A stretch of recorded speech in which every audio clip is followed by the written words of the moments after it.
السلام علیکم ورحمۃ اللہ وبرکاتہ۔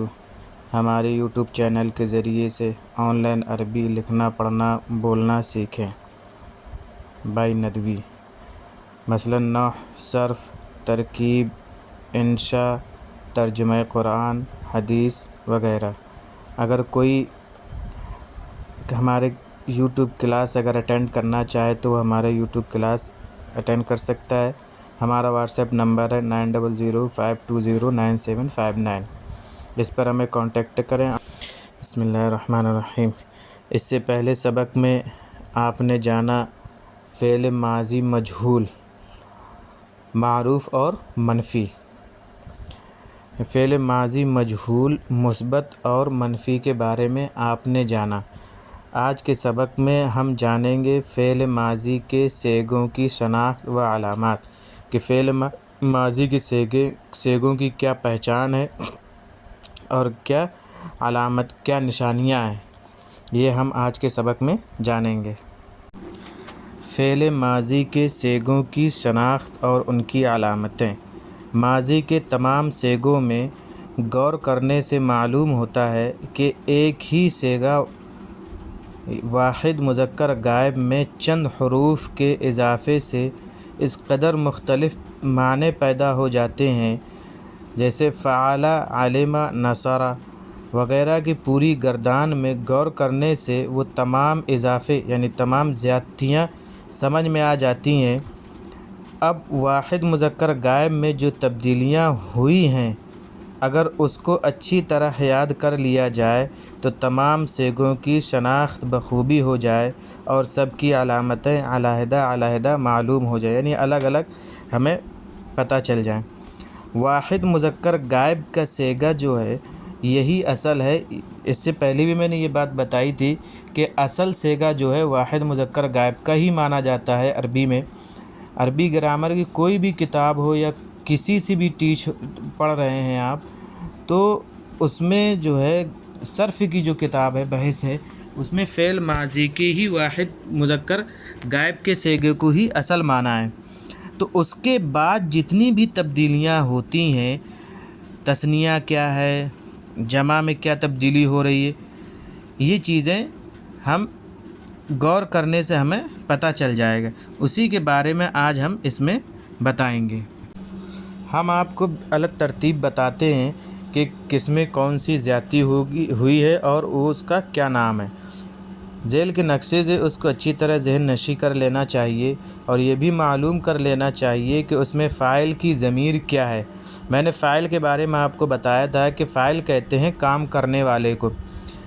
اس ضمیر کو ضمیر مرفوع متصل کہتے ہیں، یعنی مرفوع پیش والی ضمیر ہے جو کہ فاعل بنتی ہے، متصل جو اس سے جڑی ہوئی ہوتی ہے۔ صیغہ دیکھیے واحد مذکر غائب کا، فعل، فعل، فعلوا، فعل، یہ سب علامتوں سے خالی صیغہ واحد مذکر غائب کا ہے۔ اس میں دیکھیے ایک بھی لفظ یعنی ایک بھی حرف زائد نہیں ہے۔ اب نیچے دیکھیے فعل، اس میں ایک الف زائد ہے، علامت تثنیہ مذکر غائب کا، اور ضمیر اس میں فاعل ہے اور جو کہ ضمیر ہے ہما۔ فعلوا میں واو علامت جمع مذکر غائب ہے اور ضمیر فاعل ہے ہم، یعنی فعلوا ان سب نے کیا، ان کی عربی جو آ رہی ہے وہ ہم کے ذریعے سے آ رہی ہے۔ فعلت میں تا علامت تانیث فاعل ہے، تا ساکن ہے، یہ واحد مؤنث کی علامت ہے۔ تا علامت تانیث فاعل ہے، جیسے ہیا، اس میں فاعل ہیا مانیں گے۔ فعلتا، اس میں الف تثنیہ مؤنث کی علامت کیا مؤنث کی تا ہے اور ضمیر فاعل ہے، اور تا علامت تانیث ہے، یعنی تانیث ہونے کی مؤنث ہونے کی علامت ہے، اور ضمیر فاعل اس میں ہما ہے۔ فعلنا میں نون مفتوح، نون میں دیکھیے زبر ہے، جمع مؤنث غائب کی علامت ہے اور ضمیر فاعل ہے ہنہ، یا ہنہ ضمیر فاعل مانیں گے۔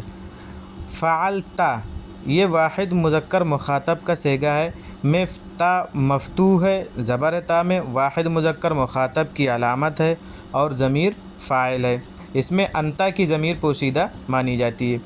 فعلتما میں تما تثنیہ مذکر مخاطب کی علامت اور ضمیر فاعل ہے، تما انتما۔ فعلتم میں تم جمع مذکر مخاطب کی علامت ہے اور ضمیر فاعل ہے اور وہ ضمیر ہے انتم۔ فعلتی میں تا میں زیر مکسور علامت اور ضمیر فاعل ہے، واحد مؤنث مخاطب کی ہے اور ضمیر فاعل اس میں جو مانیں گے وہ انتے مانیں گے۔ فعلتما میں تما تثنیہ مؤنث مخاطب کی علامت اور ضمیر فاعل ہے انتما۔ جیسا کہ میں نے پہلے بھی بتایا تھا کہ مذکر مخاطب تثنیہ اور مؤنث مخاطب تثنیہ کا صیغہ ایک ہی آتا ہے، بس یہ ہم اپنے بول چال سے ہی اندازہ لگائیں گے کہ ہم مؤنث کے لیے استعمال کر رہے ہیں یا مذکر کے لیے استعمال کر رہے ہیں۔ فعلتن میں تن علامت جمع مخاطب اور ضمیر فاعل ہے، جمع مؤنث کی ہے یہ تنہ، مخاطب کی ضمیر ہے اور ضمیر اس میں جو ہے انتنہ پائی جاتی ہے۔ فعلتو میں تا مضموم تا دیکھیے پیش والا ہے، علامت واحد متکلم اور ضمیر فاعل ہے، تو اس میں ضمیر جو مانیں گے وہ انا کی مانیں گے اور یہ واحد متکلم کا صیغہ ہے۔ فعلنا میں جو نا ہے، نون ہے اور اس کے بعد الف ہے، یہ علامت جمع متکلم کا ہے اور ضمیر فاعل ہے، تو ضمیر فاعل ہم اس میں نحن مانیں گے۔ تو آپ ان کو اچھے سے یاد کریے اور اس کو سمجھیے اور کچھ الفاظ جو ہیں ان کی آپ گردان کریے اور اس کو سمجھیے، جیسے بعثا ہے، نصرہ ہے، دخلہ ہے، بعودہ ہے، ضعفہ ہے، سمعہ ہے، علمہ ہے وغیرہ، ان کی گردان کریے اور ان پر غور کریے کہ کس لفظ میں کون سی زیادتی کی گئی ہے، کون سا لفظ کہاں بڑھایا گیا ہے، اس کو آپ دیکھیے اور غور کریے اور اس کو اچھے سے یاد کر لیجئے تاکہ آئندہ ہمیں جاننے میں دشواری نہ ہو۔ آئندہ جب ہم سیکھیں اور بھی گرامر کے بارے میں تو ہمیں اس وجہ سے دشواری پیش نہ آئے، تو اس کے لیے ہمیں اس کو اچھے سے یاد کر لینا ہے تاکہ دشواریوں سے ہم محفوظ ہو سکیں۔ اسی وجہ سے صرف کی تعریف کرتے ہیں کہ دشواریوں لفظ کے بنانے میں دشواریوں سے محفوظ ہو جانا، تو اس کا ہمیں خیال رکھنا ہے اور اس پر ہمیں مشق کرنی ہے، مشق کرنے کے ساتھ ساتھ اس کو ہمیں ازبر کرنا ہے۔